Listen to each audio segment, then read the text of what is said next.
विश्व हिंदू परिषद द्वारा आज रायपुर प्रेस क्लब में प्रेस वार्ता ली गई। विश्व हिंदू परिषद के केंद्रीय महामंत्री मिलिंद परांडे ने कहा कि छत्तीसगढ़ीय क्रांति सेना के प्रदेश अध्यक्ष अमित बघेल द्वारा अल्पसंख्यक और अहिंसक जैन समाज की साधु संतों पर जो टिप्पणी की गई है, उससे सर्व हिंदू समाज की भावनाएं आहत हुई है।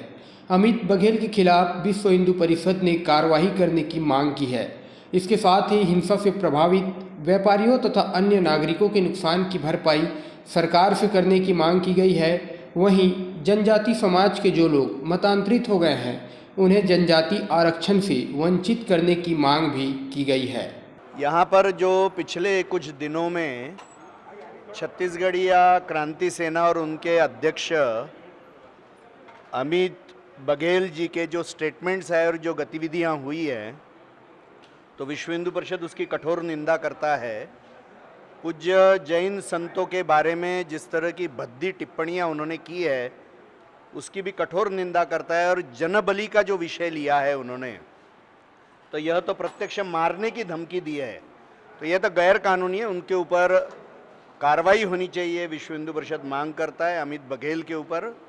और उनके बोलते उनके मंच के ऊपर उस समय मुख्यमंत्री जी के पिताजी बैठे हुए थे, ऐसा दिख रहा है, तो उनके उपस्थिति में ये होना इसका एक स्पेशल सिग्निफिकेंस है, मैं मानता हूँ। और जो गुंडरदेही और अन्य गांवों में जो हमले हुए हैं, 1 मई को भी हमले हुए, तो उन हमलों में पुलिस के उपस्थिति में ये हमले हुए हैं और तलवार रॉड ऐसा लेकर लोगों के ऊपर हमले हुए, सर फूटे, हाथ पैर टूटे हैं, ये सारी बातें हुई है। तो पुलिस के उपस्थिति में होना, तो फिर क्या राज्य सरकार इन बातों की तरफ ध्यान दे रहा है कि नहीं? और इसलिए ऐसे कानून हाथ में लेने वाले, संतों को धमकी देने वाले ऐसे सभी लोगों के ऊपर कठोरतम कार्रवाई होनी चाहिए, केसेस दर्ज होनी चाहिए, गिरफ्तारियां होनी चाहिए।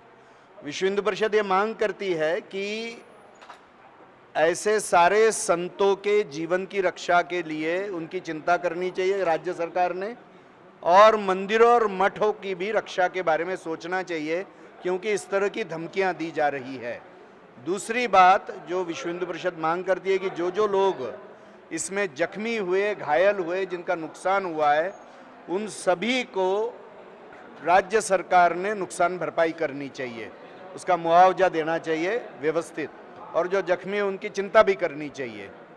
तीसरी बात जो हम यहाँ पर मांग कर रहे हैं कि जो जनजातीय समाज ईसाई या मुसलमान बन गया है, तो ऐसे ईसाई या मुसलमान बने हुए जनजातीय समाज का आरक्षण की सुविधा रद्द करनी चाहिए, उनकी डीलिस्टिंग करना चाहिए। संविधान दत्त आरक्षण जनजातीय समाज जो ईसाई या मुसलमान नहीं बना है, उसी को मिलना चाहिए।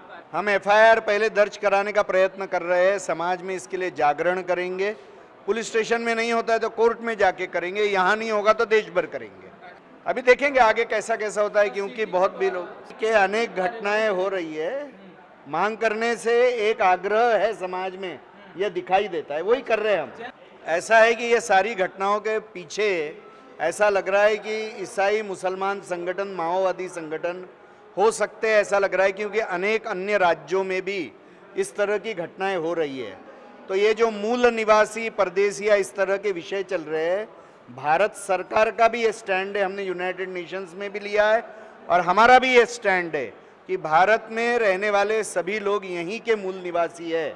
भारत की तुलना अमेरिका या अफ्रीका से नहीं की जा सकती कि यूरोप के गोरे लोगों ने आके स्थानीय लोगों को मारकर भगाया और गोरों का राज्य स्थापन किया। भारत की स्थिति नहीं है, इसलिए ये मूल निवासी विषय यह गलत विषय है, समाज में झगड़े लगाने वाला यह विषय है।